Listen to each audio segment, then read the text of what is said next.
Today our prayers were answered, and I can't thank the public for the amount of prayers that have rolled in since this incident happened today. So I want to first by saying thank you to the public for their thoughts, prayers, because they were answered. Deputy Sheila Jones, who's a 30-plus year law enforcement veteran, was shot, and thankfully she had a bulletproof vest on, which saved her from any internal injuries.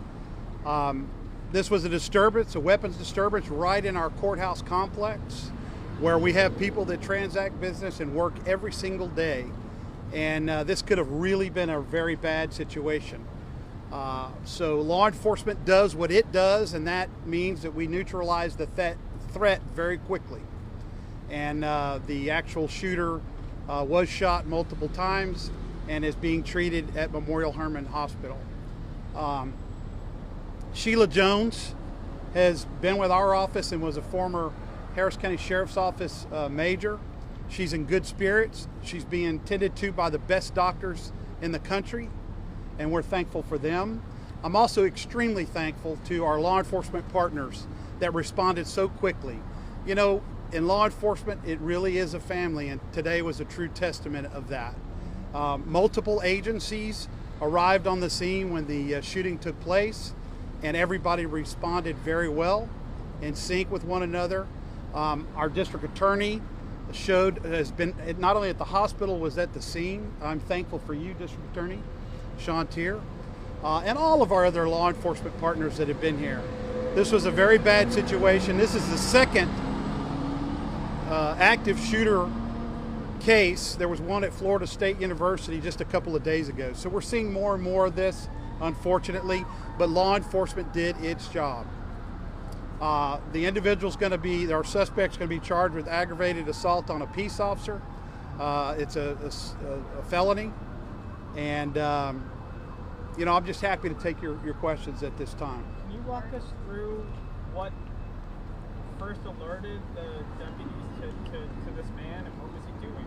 We got a call that there was a weapons disturbance, so somebody was displaying a firearm. Our suspect had two firearms. He had a 9mm and a 25 caliber pistol on him. And we first got it as a weapons disturbance, and of course multiple officers responded to a weapons disturbance call. And once we got in the vicinity, he ran from us initially, and then of course turned around and took a shot at one of our officers. And they of course returned fire. And you know, this is in a very crowded area of our downtown courthouse complex. Millions of people go there yearly. And this was right in front of the law library, so people are going there to do legal research all the time. That's what took place. Again, the suspect was shot multiple times. Constable Rosen, can you tell us, did the suspect was, at the time that the officers went up to apprehend him, had he been waving the gun around, had he been threatening people? What had he been doing, as well as you know? He was displaying a firearm. So, I mean, he had the gun out, they could see it. And of course, they're giving him verbal commands to drop the weapon. And as soon as somebody's bringing a weapon up or anything, not complying with our commands, there's a problem. And so, of course, he took a shot and they returned fire. So again, that initial call was just for him having the weapon? It's a weapons disturbance. So that means that there is something going on that is involving a weapon. It could be a firearm, it could be a bat, it could be any number of things. So it gets dropped as a weapons disturbance. And that's what this was dropped as. So people had seen him with a firearm and that he had a firearm, and of course was not complying with our commands. Is there any indication of why he showed up at all today? Was he going somewhere? It's very early in the investigation, so I can't say. We're just in the process of kind of finding out. He's got to get stabilized before we can interview him. Houston Police is also, their homicide division is coming out to interview him, but we don't know. He may have experienced some mental health crisis in the past. It could contribute to what's going on today, but it's unsure. It's too early to tell. You do have it. You know who he is. I do know who he is, but we haven't processed him. We haven't interviewed him. We haven't gone through the necessary investigative steps. So I don't want to release his name at the moment. The district attorney, when the charges are filed against him, we'll share that information publicly, and I'll let his office manage that aspect of it. Can you tell us if the suspect is being interviewed as we speak in the hospital? He's going to be interviewed. I don't know if he's being interviewed right as we speak, but he will be thoroughly interviewed. The first thing he's got to do is get triaged for medical injuries. He was shot multiple times. As for your deputy constable, was she shot one time or more? One time. One time? One time. Can you tell us the area? It was kind of in this generalized, I believe it's the left side, where the bullet actually came in contact with her bulletproof vest. She felt heat there, and thought she had been shot.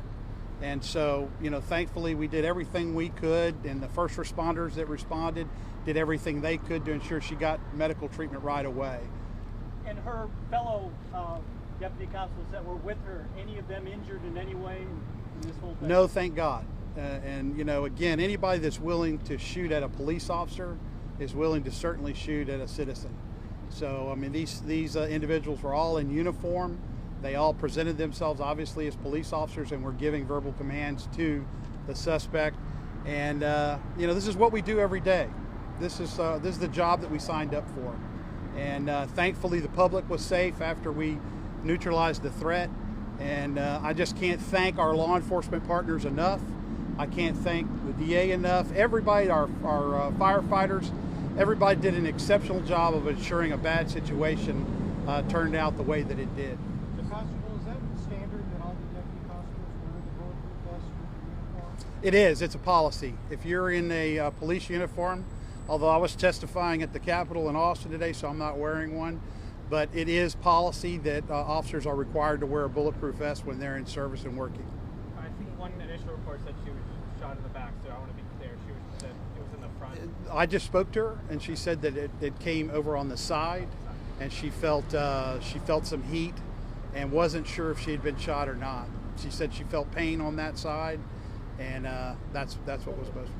Constable, do we know how many shots were fired? I don't yet. It's too early in the investigation. The crime scene's being processed, and again, we're going to work with our DA and make sure that he gets properly charged.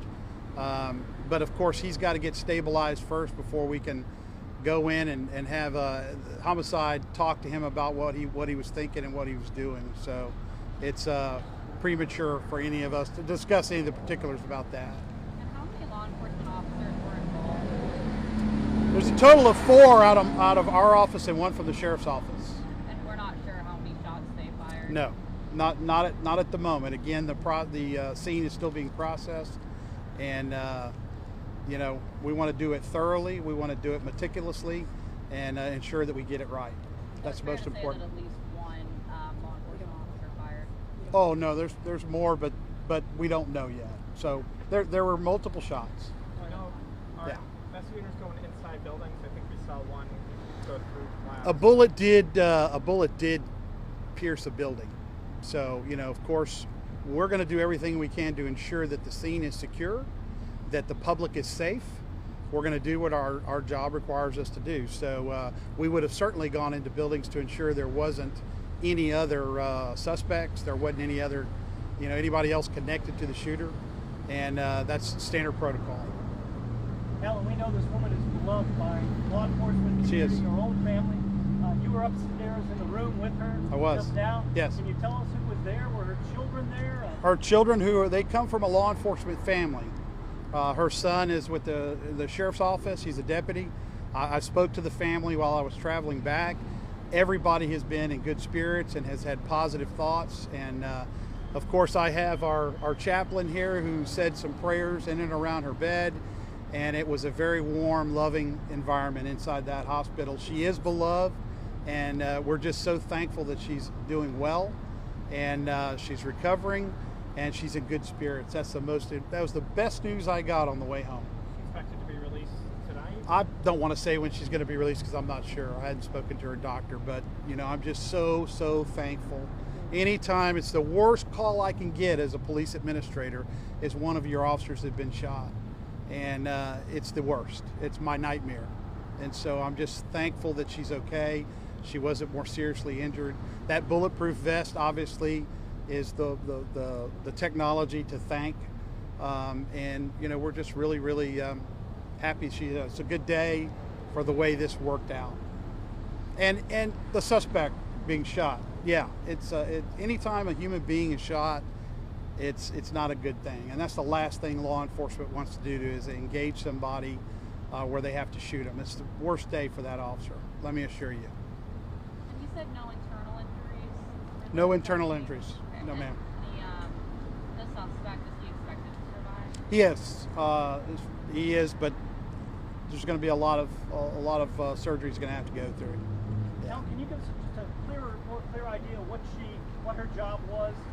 Sure. With your department. She's actually assigned to the downtown courthouse complex, which is responsible for the safety and security of anybody that works and transacts business at the courthouse complex.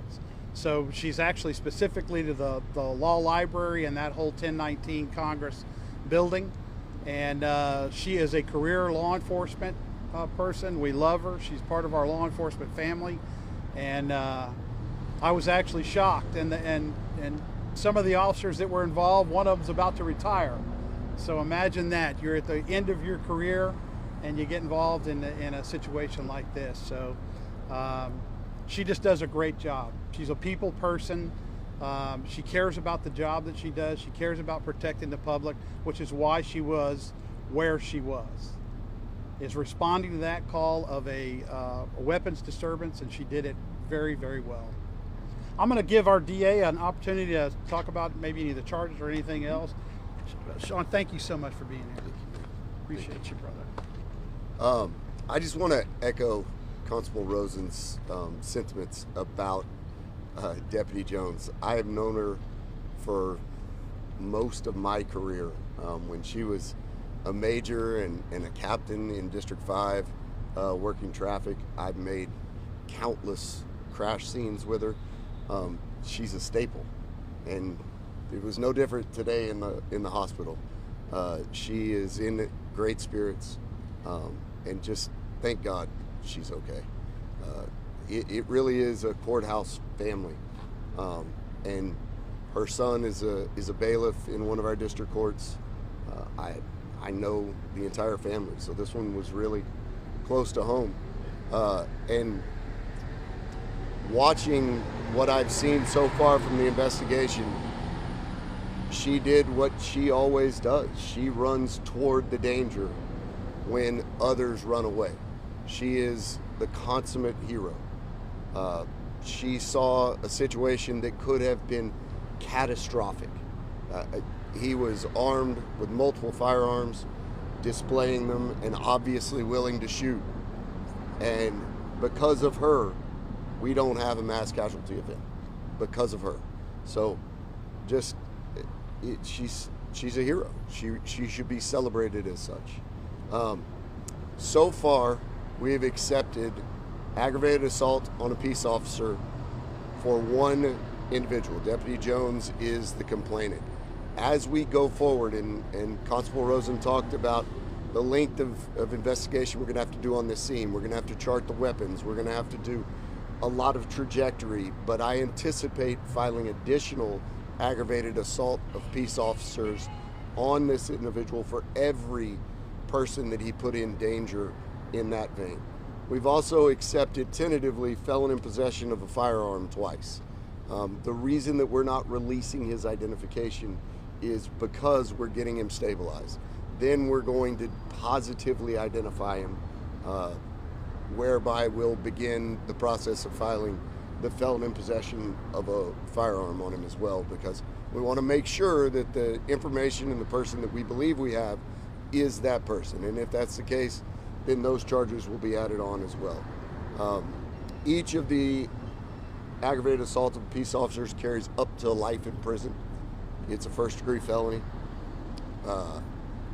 And the felon in possession of a firearms will be second-degree felonies because he's a felon and brandishing the weapons outside as opposed to just possessing them in a car. So we're gonna file whatever charges are appropriate and we can, and we're gonna continue to do so on an ongoing basis as the investigation proceeds.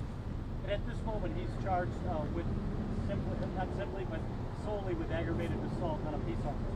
That's right. And those are the way the process works is that we accept the charge. That places him in the process of being detained and having the charges actually filed. Because he is at the hospital as opposed to the Joint Processing Center, it's a slower process for us to get the documentation, to get what we call a mobile AFIS, fingerprinting to positively identify him. All of those things are slower. It's called blind booking. But we anticipate that in the next 24 hours, having the charging documents for, at the minimum, that one case filed. But he is currently in custody and will remain in custody. Can either of you clarify when something changes from an open constitutional carry situation to a weapons complaint? We've got Sure. some readers that have asked. Yeah, no, Go first. So, in the constitutional carry realm that we live in, you are allowed to have a firearm in plain view, holstered. You are not allowed to take it out and brandish it. That becomes a weapons disturbance, and at no point, if you are a convicted felon, are you allowed to possess a firearm in the public. After a certain number of years, you can have a firearm at your home. That's not the case here, both time and location. And in no circumstance are you allowed to brandish a weapon. And that's what triggers, and obviously the constable will get in more detail, that's what triggers a weapons disturbance to show up and have the heroes do what they did today. You said that beautifully. Perfect. Perfectly put. Yeah, he had 6 prior felonies, so he should not be having a firearm at all in his possession. And Sean, was he recently in court? I'm not sure. I think there was some recent activity involving him. I know both with my office and with the criminal justice system. So both of those, there has been some recent activity with him. Sure has. I do. All the law enforcement agencies that reached out to me today, that contacted me, thank you. We have people from Galveston County, all the constable's office, sheriff's office, Houston Police Department. I can't thank them enough. That's what a law enforcement family is about. The DA being here, and I'm just so pleased with the way this turned out.